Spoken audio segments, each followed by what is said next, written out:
नमस्कार, Day to Day News Bharat देख रहे हैं आप। मैं आप सभी के साथ दिवांशु। हमारा चैनल आपके साथ ये वादा करता है निष्पक्षता के साथ पत्रकारिता करेंगे, सटीकता के साथ आपको हर एक खबर दिखाएंगे। हमारे चैनल का कोई भी पत्रकार ना किसी से कोई तोहफा लेगा, ना कोई विज्ञापन लेगा, ना ही करेगा किसी को ब्लैकमेल।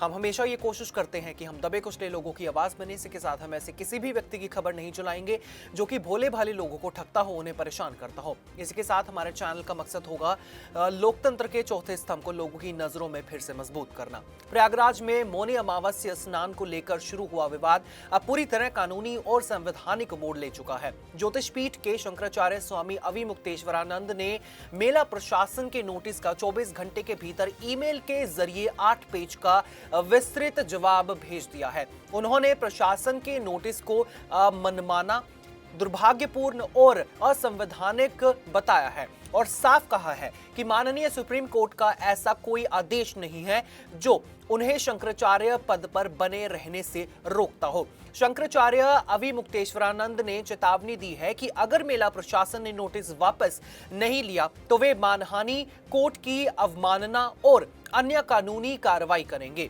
उनका कहना है कि यह नोटिस न सिर्फ न्यायिक प्रक्रिया में हस्तक्षेप है, बल्कि शंकराचार्य की गरिमा और छवि को भी नुकसान पहुंचा रहा है। यह विवाद मौनी अमावस्या के दिन शुरू हुआ, जब रविवार को स्वामी अविमुक्तेश्वरानंद पालकी में बैठकर संगम स्नान के लिए जा रहे थे।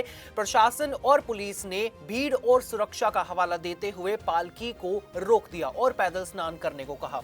इस पर शंकराचार्य के शिष्यों ने विरोध किया, जिसके बाद पुलिस और शिष्यों के बीच धक्का मुक्की हुई। शिष्यों से कथित मारपीट और पालकी रोके जाने से नाराज स्वामी अविमुक्तेश्वरानंद अपने शिविर के बाहर धरने पर बैठ गए और प्रशासन पर शंकराचार्य पद की अवमानना का आरोप लगाया। विवाद बढ़ते हुए सोमवार देर रात करीब 12 बजे माघ मेला में तैनात कानूनगो अनिल कुमार शंकराचार्य के शिविर पहुंचे और शिष्यों से नोटिस रिसीव करने को कहा, लेकिन शिष्यों ने ये कहकर नोटिस को लेने से इनकार कर दिया कि इतनी रात में कोई जिम्मेदार व्यक्ति मौजूद नहीं है और सुबह आने को कहा। इसके बाद मंगलवार सुबह कानूनगो फिर शिविर पहुंचे और गेट पर नोटिस चस्पा कर दिया।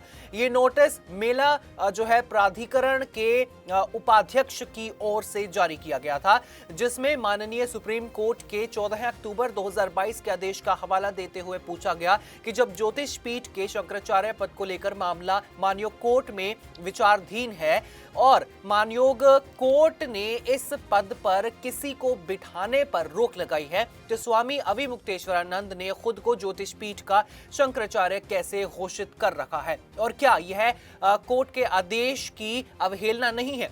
नोटिस में यह भी कहा गया कि जब तक माननीय सुप्रीम कोर्ट का अंतिम फैसला नहीं आ जाता, तब तक किसी को भी खुद को शंकराचार्य घोषित करने का अधिकार नहीं है। इसके जवाब में स्वामी अविमुक्तेश्वरानंद ने अपने 8 पेज के जवाब में प्रशासन से सीधा सवाल किया है कि वह किस आधार पर न्यायालय में लंबित मामले में हस्तक्षेप कर रहा है। उन्होंने कहा कि पूर्व शंकराचार्य स्वामी स्वरूपानंद सरस्वती ने अपने ब्रह्म लीन होने से पहले 1 फरवरी 2017 की वसीयत और घोषणा पत्र के जरिए उन्हें ज्योतिष पीठ का उत्तराधिकारी नियुक्त किया था और 11 सितंबर 2022 को स्वरूपानंद सरस्वती के निधन के बाद 12 सितंबर 2022 को उनका विधिवत पट्टाभिषेक किया गया था।